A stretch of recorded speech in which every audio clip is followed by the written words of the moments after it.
Welcome to Stories That Hurt. The shape of a first love, page 1. The moment that divides a life. There are moments that split a life cleanly into before and after. For Daniel Rowe, that moment arrived on an ordinary afternoon, wearing nothing extraordinary except a blue summer dress and an expression of quiet attention. Daniel was 17 when he first saw her. He had not known until then how little he understood about time. He believed days moved forward in a straight line, predictable and obedient. That belief ended when Eleanor Hall looked up from a book she was reading in the town library and met his eyes. The library smelled of dust and sun-warmed paper. Daniel had come to escape the noise of his house, his father's radio, his mother's careful silence, the constant feeling that something important was waiting just beyond his reach. He wandered between shelves without purpose until he saw her. Eleanor was older. Not by much, perhaps 8 years, but to Daniel she seemed to belong to a different order of existence. She carried herself with the calm of someone who had already been disappointed and survived it. When she smiled politely at him for staring too long, Daniel felt something shift inside his chest, like a door unlocking. Love, he would later realize, is not always loud. Sometimes it arrives quietly and rearranges everything without asking permission. Page 2. The birth of obsession and meaning. Daniel began returning to the library every day at the same hour. He told himself it was coincidence, a preference for routine. In truth, he was orbiting Eleanor like a planet that had found its gravity. They spoke first about books, then about music, then inevitably about life. Eleanor worked as a temporary assistant at the library, while saving money to leave the town she had grown up in and grown tired of. Daniel listened more than he spoke, absorbing every word as if it were instruction. To Daniel, Eleanor represented possibility. She was proof that life could extend beyond familiar streets and inherited fears.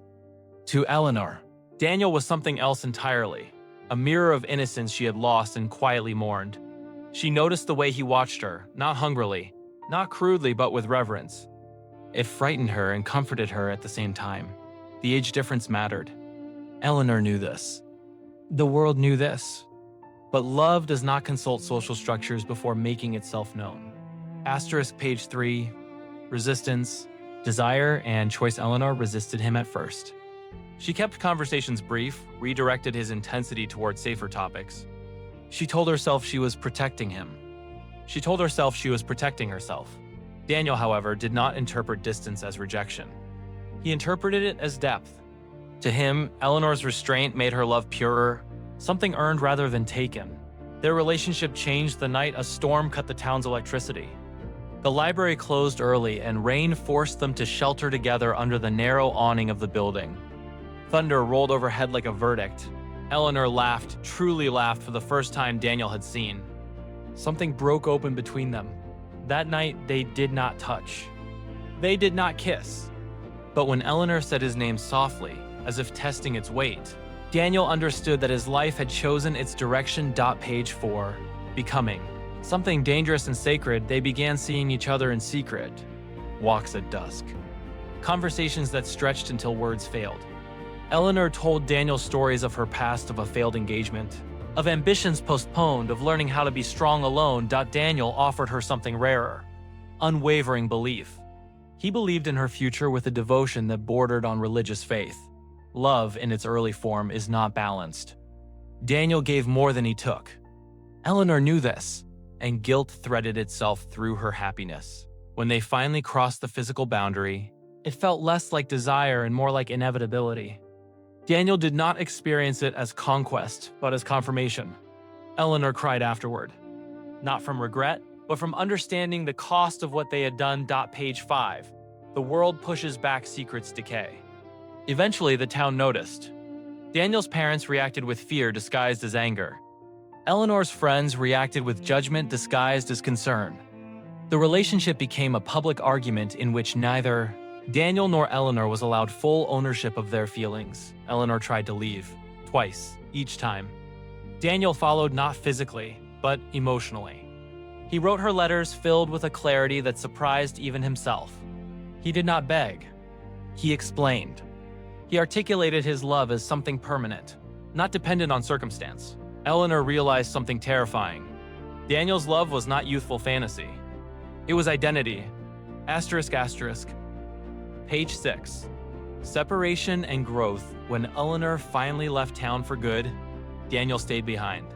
They did not promise forever.